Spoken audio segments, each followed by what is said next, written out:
it. There. Well, Yes. Good morning, everybody. Good morning. It's morning here. It's morning here. And it's fine, but we're blowing 30, 40 miles an hour at the moment. Yeah, with rain. Warm, but It's still blowing. Yeah. Yes, plants needed a bit of water, so. Yeah, we've had rain again, which is okay, and everything's doing fine. But there is a lot of wind, a lot more wind than I'm used to at the end of May, the beginning of June. So this is something we're all going to have to get used to. Yes. Melting the ice actually changes the weather. Oh, it does. And you can't put that ice back. Not easily, that's for sure. No. I'm not sure humans. Eventually, Mother Earth will do it, but. Oh, yes, but I mean, we won't be around by then. No. No. So, because I mean, that will take sort of lots and lots and lots of millennia. Yes. To change that. Give it 10 anyway, millennia, we might get there. Anyway. Getting off the sort of painful subjects, I've been chopping this word resiliency around in my head, and it gets used a lot in our professions, particularly in like coaching professions. And yes, I have a concept for it. Yes, I understand it, but shunting it around in my head, you know, like you do in the shower, and you're standing there and you're sort of washing, and your head's actually going through all this other stuff while you're succeeding to wash on autopilot. And some of it I like. I mean, I like the bounce back bit. Yes. I'm quite keen on the bounce back bit. But some of the other bits, I was chopping it into the thesaurus, lesser spotted variety. And enduring sort of jerked on me. No, resilience is not endurance. And yet that is one of the words that come up. Have we got a list between us of the sort of words that come up for resiliency? Could we get one that we could think of? Let's see what I can do. Yeah, because another one was suffer. And again, I would completely disagree with that. Well, one does suffer, but yes, but resilience. I'm not sure that that's about resilience. One might need resilience to come through suffering, but that's not the same thing as suffering meaning resilience. Right. So if you need resilience to come through suffering, what is this resilience that you need? What is it? Have we got another word for it? Another concept for it? Another concept for resilience. I would say the ability to recover. That feels better. Yes. One need, because that comes with the bounce back bit. It does come back with the bounce back. Bounce back to me, it's a bit flippant. Yes. Yeah. For the human sense of resilience, in the sense of yes, you bounce on a trampoline, it's resilient, you bounce back. Yes.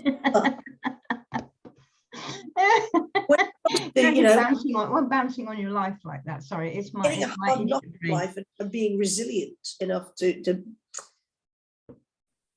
bend with it and find your way back. That feels better. Yes. Bending with it, and that's reminding me of the willow tree. Yes. Oh yes. Several trees are very good at resilience. If you watch any of the lighter weight trees in the wind, today I'm looking out the window, the birch tree is doing it. Yes, birch trees are doing it. I mean, they are. I've got a little one out in front there, and willows. She's not going right over, but she's doing this. Yes.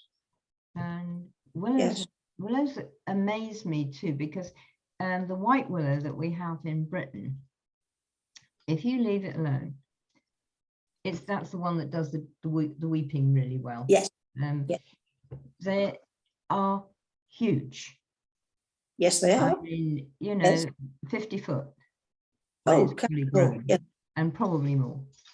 And with lots of these lovely branches that wave around, and then the droopy twiggy bits that were covered in leaves that give it this gorgeous veil sort of, you know, she dances her 7 veils stuff for you. So they're that high, which can be dangerous in high winds for some trees. Yes. Yes. And they do go over, usually when they're quite old. But yes. they don't go over for a long time, and they can go right, you know, really sort of far over, and then come back up again, and then go back the other way. They have quite an elastic cell structure. Elastic, there's another one. I picked that word deliberately for you, yes. Thank you. Willows are one of these, the big white willow is one of these trees that, a bit like the oak, by nature it will go hollow. Yes, yeah. So that the heartwood will actually rot out as they mature. And you're left with the more springy, resilient sapwood around the edges and the bark. But it does leave them, as they get very old, they do become brittle, and they do just one night. And that, yeah. We when I was a child, we moved into a house that had an enormous willow in the back garden. This was a 75-foot willow. Wow. It was about 15 or 20 feet from the back door.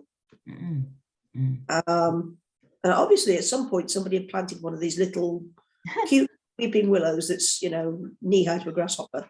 Yes. And then yes. With the result that the surveyor reckoned it was pulling 150,000 gallons of water through the foundations every day. Yeah, that's another point about willows too. Yes, yes, they are water. My goodness, they're water plants. So unfortunately, that one had to come out. We ended up with a crater about, I would say probably 12 feet across and 6 foot deep, where the root ball had been, and we made it a pond. Of course, yeah, as you do. But yes, they are resilient. They are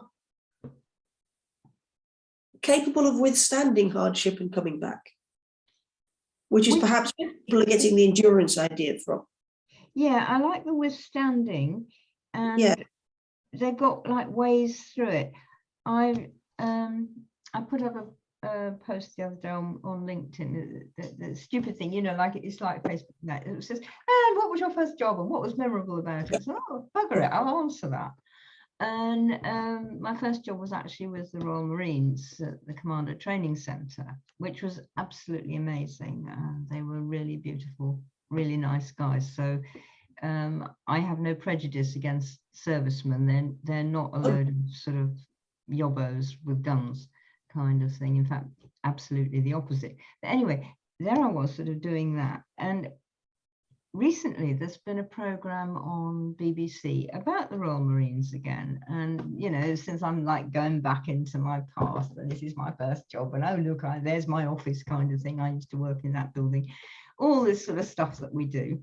And there still the ethos still seems to be the same, possibly even better than it was. And they have this ability to go through hell, because that's what we ask of them in their job, and come out the other side, and they're reasonably okay. Yes. I have said that carefully. And sometimes they can be very okay after they come out the other side. I mean, mostly after they come out the other side of what's called the 30-mile yomp across Dartmoor. You have to go 30 miles across Dartmoor, which, if any of you know it, is pretty tough country, in 8 hours. Yes. Carrying 60 pounds on your back, which is your survival kit. Yes. And your gun. So that's quite tough. And no, I have no intention of volunteering for it one moment. But they usually come out of that knackered and sort of screaming. But if they've made it in the 8 hours, even if it's only by a second, and that, you know, they'll count that if it is, then they're absolutely thrilled inside as well. Oh, yes, yes. So they're hurting, they're in pain, you know, they're starving hungry, they're dying of thirst, they're covered in sweat and possibly blisters and all sorts of stuff, but they're still like, I've done it. So I Yeah. wonder if this resilience thing has something to do with this, I've done it. It could do. It could do. Having done my own version of Yonking across dartboard, not in 8 hours, not carrying 60 pounds. I remember that. Yes. I wonder if it's about this. I'm not sure that the resilience and the sense of achievement are actually the same thing. No, There is I'm not saying the same physical thing, resilience. but I wondered if one got the feeling of resilience and the ability of resilience partly because you were doing something that you really wanted to do. That was It would certainly help. But then you can also have resilience when you're dealing with things that you don't want to do. This is very that you would prefer not to remember in the future. Yes. Yeah. But you will still come out the other end and you will manage to pull yourself together and get back on your feet. I think that come out the other end was important. I think spiritually and mentally, not just physically. Oh, yes, absolutely. Yeah. Yeah. And for most people, it's much more likely to be managing to get your debts under control after going bankrupt or something like that. Yes. Yeah. And facing that incredible bleakness of not seeing a way through, and yet somehow scraping together plan X and finding a way. I think we might have got somewhere there. I like that, facing that incredible bleakness. Well, we've both been there. We have, and we know many people who have as well. Yes. And yes. Both of our students have. Most people have. Indeed. Whether it's that feeling of, I don't know how I'm going to get the kids fed before school today because the money ran out last week. Yep. And at the moment, we've got people who don't know if they can heat their food, heat their house or feed themselves next week. Absolutely. Yep. Yeah. That is, it's a big blank wall in front of you as you're trying to think. Yeah, it is. And you're busy clawing your mental fingernails off, trying to get over this, just trying to survive. Yeah. And many people will break. Many people do, unfortunately. I'm not looking forward to that over the coming year or three. No. We're going to see, again, rates of mental illness, the rates of suicide are going to skyrocket. Yeah, yeah. But some people will find plan X. Yeah. Or even plan Z, or they may go around the alphabet and start again on plan 34. Yeah, yeah. And they some people will find that resilience to go, that didn't work. Next. Yeah. That didn't work. Next. And that, I think, is quite important because it's something we both help people with.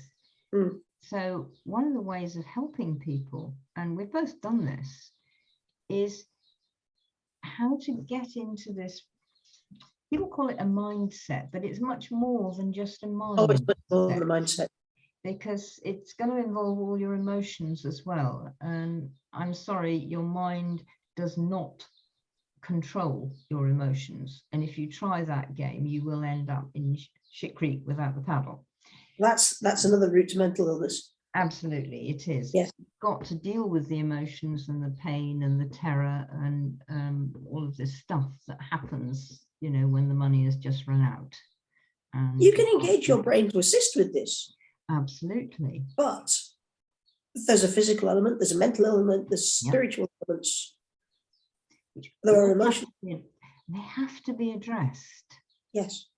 And that is certainly something that I do with people is, you know, help them address all of these things.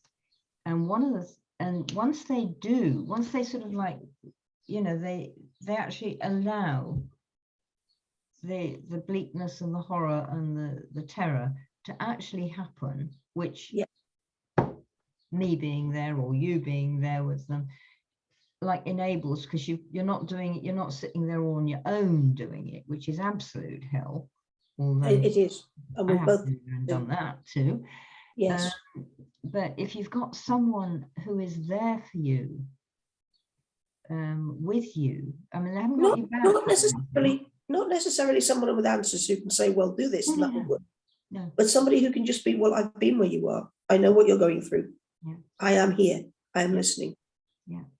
And I am listening and I'm with you and encourage you. I mean, people get to, I was watching somebody on a program the other day, and she got all emotional because she was actually wishing that her husband could be here to see this glorious thing that was happening, and he was dead. Yes. And she started to tear up quite naturally. Absolutely. And she was going, I'm sorry, I'm getting all emotional. Don't be sorry. And I was there, you know, I couldn't do it because I was just watching it on TV. Yeah. I was thinking, don't do that, darling. It's okay to cry. It's okay to tear up. And so some of what we do is actually, you know, encourage you that it's okay to have these feelings. It's okay to feel desperate and not to know what to do next. I noticed it. I know you've heard this before, but I don't know that I've ever said it anybody else.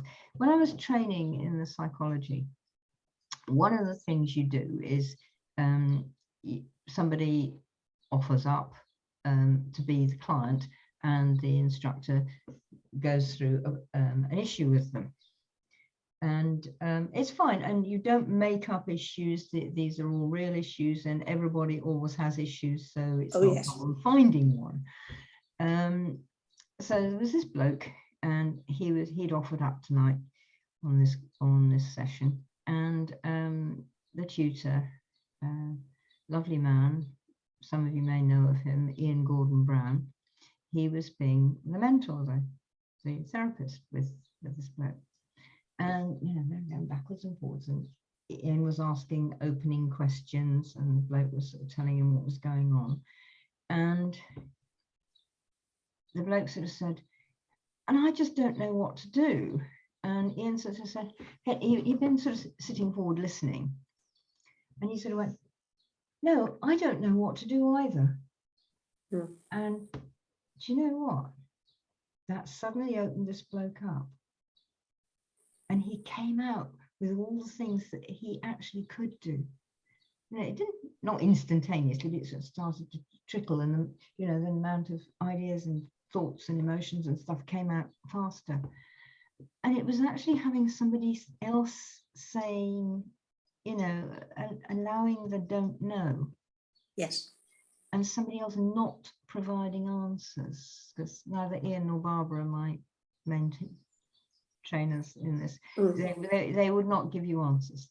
They would lead you towards trying to find your own answers, but they wouldn't donate them to you. Or very occasionally, I did have one occasion when they did to me, because they said, you are not listening, I'm going to tell you. And they actually said like that. Yes. And it was really, I'm going to tell you because I never tell you anything, and I'm going to tell you this now. You can still throw it out, obviously. But this don't know actually opened them up. And I found it with clients. And have you as well? Oh, yes. In fact, when my daughter came out as trans, she did pick her moment. I was driving a camper van through traffic. And suddenly, halfway around a roundabout, Mum, I think I'm trans. What are you supposed to do with yourself? Hang on a minute. I've got to get this exit right. There was an initial half a mile or so when the brain clicks into the you've got to tell them things mode. And then I managed to get half a brain cell engaged and get out of this and go, hang on a minute, let's park up and have a cup of tea, and then we can talk about this. So found a lay-by, put the kettle on, made a cup of tea, and then sat back and looked at her and said, I'm coming at this from the wrong end. Tell me about it. because I can't tell her. She's the No. one. And, And obviously, as people do, Mm. you know, when they come to a great life-changing announcement like that, she had thought about it for days and weeks and months, years, in fact. years, in fact, yes, knowing Michelle. Yeah. Because she was at that point, I think, 17. Mm. And she'd known she was trans since she was at 9. But she'd been afraid to say so. Yeah. So for her, that was a massive thing. Mm. I had no business opening my mouth and telling her anything, except to say, I'm here for you. Tell me about it. And I think that's what helps people to find the resilience. I mean, taking Michelle as the example for a minute, I'm sure we can all imagine, you know, and yes, it turned up on a roundabout, but that was the moment when she'd actually got enough oomph inside to actually get it out of her mouth and tell her mother. Yes. And in fact, she nerved herself up to it because of a conversation that you and I and Paul and Michelle had the previous night, because we'd stayed over at yours. Yeah, that's right. I remember. Yeah. Yes. And so, I mean, in that sense, it was quite amazing because the conversation, you know, the conversation we'd had the night before, you know, only Michelle had any idea of its relevance to her. Yes. We did not. And yet it had been the spark that lit the fire that said, I've got to say this now. Yes. And if I remember rightly, we've been discussing the funding of the NHS. Something like that. Something like that. Yeah. And the fact that it's pitifully underfunded for all the things we ask of it. Yeah. Yeah. And we either have to dig our fingers in our pockets and say, here is the money, or we have to say, then we don't have an NHS. Now, obviously, I am deeply in favour of digging our fingers in our pockets and putting the money out there. Ditto, completely. I mean, that's one of the things that's actually worth spending the money on. Absolutely. And you know, the taxpayers' money and propping that's confiscated. Shareholders is not. Don't even start. We're not going there today. No, today we're talking about resilience. Yeah, but I imagine that Michelle was terrified. Yes. Of what you were going to do, what you were going to say. You know, have I lost my mum? Yes. And you weren't. You didn't. You gave her space. Yes. You said, I don't know, in that way. You know, I'm coming at this from the wrong end. You know, tell me about it because I don't understand. And but also like in a really open way. And I mean, that is when I'm doing that, you see, I'm sitting back, and that again is what, and the hands go out. Yeah, it's like open, you know. It has to be. Yes. Yeah. And really sort of showing and demonstrating, not just my words saying it. And so Michelle was like able to climb up that mountain and tell you. And it wouldn't all be sorted and organized and anything like that. God, no. Came out in a splat. It took us years, but at least she knew I was there behind her. Yeah, yeah. And I think that's where we can help the person to find their own resilience in their own way. Yes. And you know, yes, I've done it with other people and doing it with some students who were, well, particularly one student who was really worried about her daughter who was leaving the country and coming to another country and working and looking after herself. And she's what, 18, 19, something like that. And she's flying from one country to another, into Europe even, and working. And mum's just like, shit. You know, and I'm not a mum, but I can get the feeling that you want to, I want to look after her, sort of thing. You can't. You can't. No. And this actually comes back to where we started off this morning when I remarked that the little starling that fell out of the nest here. Absolutely. Is now F off. Yeah. Have we better repeat that? Because we better have. Yes. I have a barn with a fairly dilapidated roof, which gives lots of places for starlings to nest. And at some point every year, a starling falls out of the nest, usually 2 or 3 days before they fledge, and goes splat on the floor somewhere. And I picked this year's fledgling up earlier this week. And the first thing I do is I pop them in a box with a bit of straw to sit on and offer them some wet cat food, because it's high protein. It goes down relatively easily. Starlings are pretty straightforward. You know, they wave something dark over their heads and the mouth goes, ah, so you just drop food in. So they take to that fairly easily. But the last couple of days, I've put him in a bucket and left him out in the barn so that his parents can find him. He's more or less under where he fell out of the nest. So he's not that difficult to find. And at first he was, oh, good, food. And yesterday, he was like, ugh. Now, he actually flinched into a corner and went, ugh, when he saw me. So, okay, right, we're getting there. He's going to be a wild starling. He should not be clinging all over me. Yes, exactly. And it's very important when you're raising a young wild animal that you don't try and turn them into a pet. Because they have to live wild. They have to be scared of people. Yeah. Because 99% of humans are going to be mean to them. Yeah. Yeah. So in the same way, when your child reaches that it's time to leave home stage, you've got to let them go. And yes, of course, I did the same with Michelle. She's going away from home. She's going to be a student in a different city. She's going to be hours away. I won't see her for weeks on end. And you bite your nails down to the quick, hoping they'll be okay. But you've got to let them go. You've got to let them fly. Yeah. I liked it, and you said when you're raising a wild animal, children should be wild animals. Absolutely. We really should. We should raise our children as wild animals. And this does not, we should probably clarify in this case, this does not mean as feral, vicious thugs. This means like wild animals with their own path, their own culture, and their own way of standing on their own feet. Yes. And exploring the world, which is what they've got to do. Yeah. We certainly do not mean thugs. I mean, animals are mostly not thugs. No.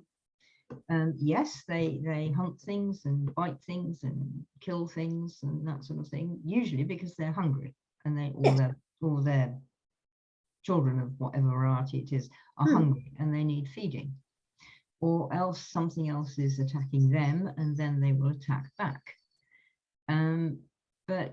Or run like hell, depending on what you are. They will not set out to deliberately mug the defensive elders. No. And they just don't. No. And occasionally you will see it happen. I mean, one of the famous ones is that they say dolphins do it. But there was a lovely part of the film of, it was the ice one, with David Attenborough. And they were down the South Pole, and they got a young female dolphin.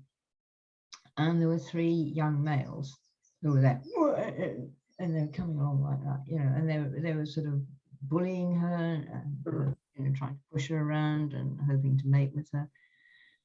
And this older dolphin came along, and they're all the ones bottlenose with the spike. And the older dolphin came along, and he beat the shit out of those 3 kids. Yes. And it was definitely, the film, it was just really showing it. It was like, you do not do this. Bang! Yes. with it. Bang. You see the same thing in a herd of horses. Yes, you do. Yeah. You know, not so much the males. It's not the stallion's job to discipline the offspring. But some of the older mares can be right old mares. Yeah. And that's where the phrase comes from. Yeah. They will, my own lead mare, Poppy, here in the herd, is 16. She's been a mother. She's had 4 foals. She's still got the youngest with her. And I've promised I'll never separate them. But she's 8 inches shorter than my big boy George, who's only just turned 6. She's 16 this year. And she has no hesitation at all. She will chase him left, right, centre, and out through a brick wall. Yeah. This is how you discipline the young. Yeah. Have we got that picture of that video easily to hand? I don't have it not on the iPad. No. Okay. Well, we will put it up sometime. Yes, it's really when George was first introduced to the herd, because Yes. they'd been separated and he hadn't met her before, and she was sorting him out. Oh yes. And I mean, he's Baby was still bloody quite. great ginger Suffolk punch. He's vast. Yes, he is. He's built And like a tank. she's a little Arab mare, and she chases him around the field. He's there going, ah! Yes. And she doesn't actually, she doesn't cause any violent injury to him. Oh no, they've never actually laid hoof or tooth on each other. Well, occasionally there'll be a bit of a bite or a bit of a boot. Oh, it's usually Abe and George who bite each other. Yeah, well, that's It's the boy. usually Poppy. Mm. Poppy will threaten. She'll lay her ears back and shake her head, and produce the most enormous dragon-like snorts of rage. Yeah. And she'll paw out with the front leg, and occasionally she'll turn and she'll lash out, but she won't actually hit him. No. Usually because he's fleeing for the next county at high speed. But again, it's this, they're being told what to do. Yes. They're being told how things work, and that there are some things that you just do not do. But that actually is also, it's another thing which is possibly important to say, and this is about raising wild children, and raising wild children as wild animals. Animals have a code of ethics and ethos, Yes. and they all do. I mean, even mice do. Oh yes. And so it's like, no, we don't do that. And it's usually about things that are really important to life and living, and often about having relationships, like George's relationship with Poppy and the others, having a proper relationship, a good relationship that's give and take between you and the rest of your clan of mice or herd of horses or whatever it is. It's particularly relevant, I think, because when George came to me, he had no resilience. Yeah. He's had to learn emotional resilience. And a lot of that has been because I put the herd together for him. I joke about him being a 6-figure horse. Because I've had to buy a place to keep him, and I've had to buy a herd for him to get his emotional stability back. Yes. But he needed to learn that emotional resilience because he'd had a rough time and he didn't have anything in his emotional toolbox to deal with it. Yeah. And so he couldn't bounce back. Baby. He was 2. He was 2. And he had a hellish life. He had 6 months of absolute hell, and he came out of it with PTSD and nowhere to go except to attack. The only tool he knew was, I'm being threatened, I must attack. Yeah. And it's still it probably will always be his first reaction. That scares me, I'll attack him. But he does now have a few other tools because he's learned from watching the herd that you can do this, you can do that, you can do the other thing. I'm not supposed to do that. That was not approved of. And also, that didn't get me anywhere. Yes. And I think that's important. And it's important to realize that animals, they don't just do what's approved of or not approved of. No. They actually do work it out. Oh, yes. Yes. Actually get me what I wanted. With George, there's a great deal of learning has been me walking away. Yeah. That's not acceptable. I'm walking away. I shall stand over here out of reach for 10 seconds with my back turned. Yeah. Okay, now we're still in a reset with a blank slate and we'll start over. And he stops and he thinks about it and he goes, that didn't work. And I think that's really important about resilience for people. Yes. People get into this, and I've experienced people with PTSD, and they can go all levels from hide in a cave to kill you level, and depending on what's actually happening. And of course, when it's soldiers with PTSD, and yes, they do get PTSD, as I'm sure you all probably know from what they see and go through, then the instinct, well, it's not an instinct, but the ability to kill is, of course, very strong and very, very good. Yes. Damn sight better than most of us. Well, the system has spent years teaching them to kill. Not a good idea. No. But the way that many people use with PTSD is to help the person regain that emotional intelligence, emotional ability, that they can have these feelings and not have to react. With PTSD, it's often about, because you're not sure what reality is going on. You've got a different reality going on inside your head, and it actually appears outside on your eyes, and you see it outside. This makes life very difficult, because you're not sure what real is real, which one, where. But with any kind of stress, you get this film that runs inside you, and you have to find this way of putting yourself that, no, it's okay, and I can feel all that emotion from this film. And we've all watched films, and we've all been in tears, or whatever, and horrified and terrified of whatever it is in the film. But we can actually allow that to happen. And again, there's this feeling, and you have to help people to be able to do that, because it does actually let the emotions go, to get their emotions not under control, but to allow their emotions to flow through them. Yes. Without having to try and stop the emotions, because usually when the violence happens, that is like, I need to stop this frightful feeling inside. And that, of course, doesn't stop it. No, it reinforces it for next time.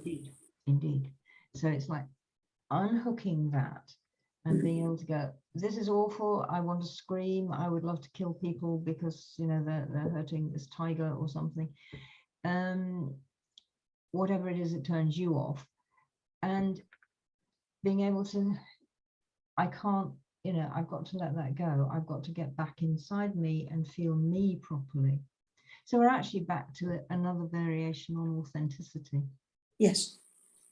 And I think that's a very good point, because if you are authentic, you are also resilient. I think because you have your template to come back to.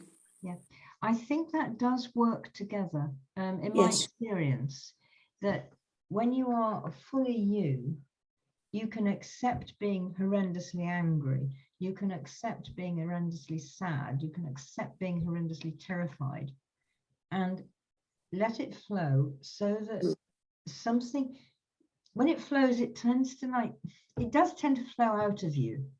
Yes. It may take a long time, but it does happen. And as you stop being full of this terror and anger and all the rest of it, so the space for something else to come in. And that's when you find the answers. Yes. Your answers, not somebody else's. Not somebody else's answers. That's when you get to plan X that actually finds you the way out of this shithole that you just found yourself in. Yes. Yeah. And it also takes me back to in my teenage years, I did a lot of karate. And I'm sure as you're well aware, martial arts trainers, they like to have you all stand in the proper position, and then they'll give you a shove to see if it is the proper position and whether if you fell over, it wasn't. Yeah. Yeah. You might stagger, but you'll come back. Yeah. And that's resilience. Yeah. If you have the proper stance inside yourself, yes. If you are you may stagger, but you'll come back. You'll find that balance. And I think balance and resilience come together too. I think they do. And of course, remembering that balance isn't looking like a set of scales. Just as balanced that way. I found it with Tai Chi. I didn't do karate as you did. I did Tai Chi. But that, again, it's the same thing. And you're standing there and they will come to you and you wave. Yes. If you're solid in stance, but solid but mobile, it's the we're coming back to the willow tree in the wind. Yeah, you are, and you will flow, you will bend, but you will come back. And of course, many of the martial arts movements are literally this kind of movement. Yes, and you're so that when something's coming at you, you're not there. When the punch comes at you, you're not there. Yes. And which is actually a superb way of doing it, because usually all that force of the punch is hoping to hit something which will stop it, and it doesn't. So the rest of the person it will carry on, and it will heart over tit kind of thing. Yes. Make sure that you are fit before you start doing any of this kind of stuff. Yes. Really is. But I think it's that. It's also inside yourself, you're still sure who you are. Yes. And going bankrupt, neither Fiona and I have gone bankrupt, but we've both been like, you know, is it a tin of cat food or a tin of baked beans? And the cat usually gets it. Yes. We've both been in that situation, or, you know, there's the electricity bill with the red notices all over it. What are you going to do about it? And it's today. And it's actually about being completely you, and therefore being able to just say, okay, and whatever happens, and you can work with wherever you are. And I think that's really what resiliency is about. I'm still exploring it after like 50 years of working with it. I think everybody does, if they're honest. Yes. And it doesn't stop being resilient, doesn't stop the hard times coming. No, it doesn't. No, it just it does give you a little bit more help getting through them. Yeah, you're better able to work with the situation that you're like George. There's a bit more in the emotional toolkit. Yeah. And we all need that. When we all get our act together. So we've been resilient. We've resiliently stood up to all of you watching us. No, I think it's an important thing, and I think it's worth thinking about quite deeply. So shall we stop there? I think that's a good place to stop. I think it's a good place to stop. We shall bounce back next week. We will bounce back resiliently next week. See you then. Bye. Bye.